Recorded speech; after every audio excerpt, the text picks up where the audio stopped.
क्या आपने कभी ऐसी जगहों के बारे में सुना है जहां दिन में तो सैलानी घूमते हैं लेकिन रात होते ही डरावनी चीखें और रहस्यमयी छायाएं जाग उठती हैं?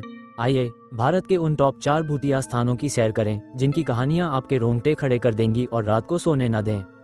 नंबर 4, डोव हिल, कर्सियांग, पश्चिम बंगाल। दार्जिलिंग के पास कर्सियांग में स्थित डोव हिल एक खूबसूरत लेकिन डरावना जंगल और स्कूल क्षेत्र है। ये भारत के सबसे भूतिया स्थानों में से एक माना जाता है। यहाँ की ठंडी हवाएं और घने जंगल रात में भयावह माहौल बनाते हैं।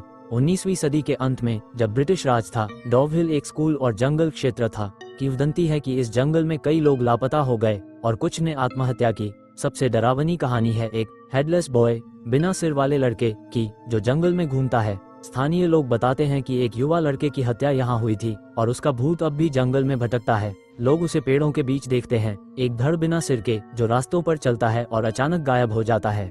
इसके अलावा विक्टोरिया बॉयज स्कूल में रात के समय बच्चों की हंसी और कदमों की आवाज सुनाई देती है जबकि स्कूल बंद होता है। कई लकड़हारे और पर्यटक दावा करते हैं कि जंगल में उन्हें कोई पीछा करता है और कुछ ने अपने कंधों पर ठंडे हाथों का एहसास किया है। यहाँ की सैर दिन में ही करने की सलाह दी जाती है।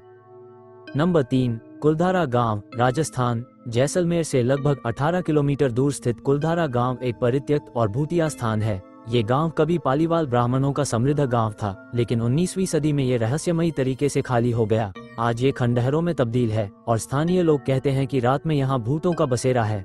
1800 के दशक की बात है। कुलधारा गांव के पालीवाल ब्राह्मण समुदाय के लोग समृद्ध और बुद्धिमान थे। गांव का सरदार एक खूबसूरत कन्या का पिता था। जैसलमेर के दीवान सलीम सिंह उस कन्या पर मोहित हो गया और उससे विवाह की जिद करने लगा। उसने गांव वालों को धमकी दी कि अगर उसकी मांग पूरी नहीं हुई तो वह भारी कर टैक्स लगाएगा। गांव वालों ने अपनी इज्जत बचाने के लिए एक रात में पूरा गांव खाली कर दिया। जाते जाते उन्होंने श्राप दिया कि कोई भी इस गांव में दोबारा नहीं बस पाएगा। तब से कुलधारा वीरान पड़ा है। पर्यटक और शोधकर्ता बताते हैं कि यहाँ रात में बच्चों के रोने की आवाज, औरतों की चूड़ियों की खनक और पैरों की आहट सुनाई देती है। कुछ लोगों ने छायाओं को गलियों में घूमते देखा है। सूर्यास्त के बाद यहाँ रुकना मना है क्योंकि स्थानीय लोग मानते हैं कि श्राप आज भी प्रभावी है।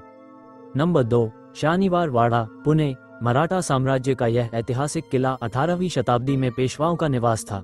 अब ये खंडहरों में तब्दील हो चुका है, लेकिन रात में यहाँ से अजीबोगरीब आवाजें आती। 1773 की एक ठंडी रात की बात है। पेशवा बाजीराव द्वितीय के पुत्र नाना साहेब पेशवा और उनके चचेरे भाई माधवराव द्वितीय के बीच सत्ता की लड़ाई चरम पर थी।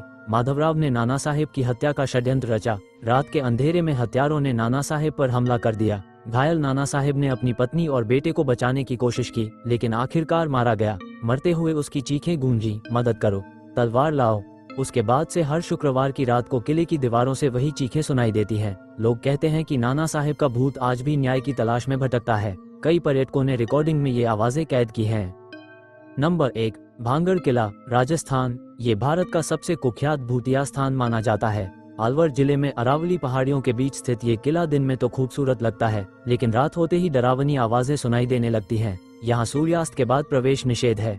17वीं शताब्दी में भांगड़ के राजकुमार मधो सिंह के समय की बात है। किले के पास एक तांत्रिक जादूगर सिंहिया रहता था जो राजकुमारी रत्नावती से प्रेम करता था। राजकुमारी की सुंदरता पर मोहित होकर तांत्रिक ने एक जादुई तेल का उपयोग करने की योजना बनाई, लेकिन राजकुमारी ने वह तेल देख लिया और उसे धरती पर गिरा दिया। तेल ने तांत्रिक को ही कुचल लिया, लेकिन मरते हुए उसने किले पर श्राप दे दिया, ये किला कभी फिर से बस नहीं पाएगा और जो भी यहाँ रहेगा उसे मौत नसीब होगी। उसी रात किले पर हमला हो गया, सभी निवासी मारे गए।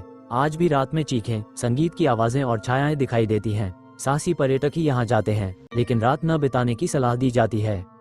यदि आपको वीडियो पसंद आए तो लाइक और सब्सक्राइब करें। मिलते हैं अगली वीडियो में।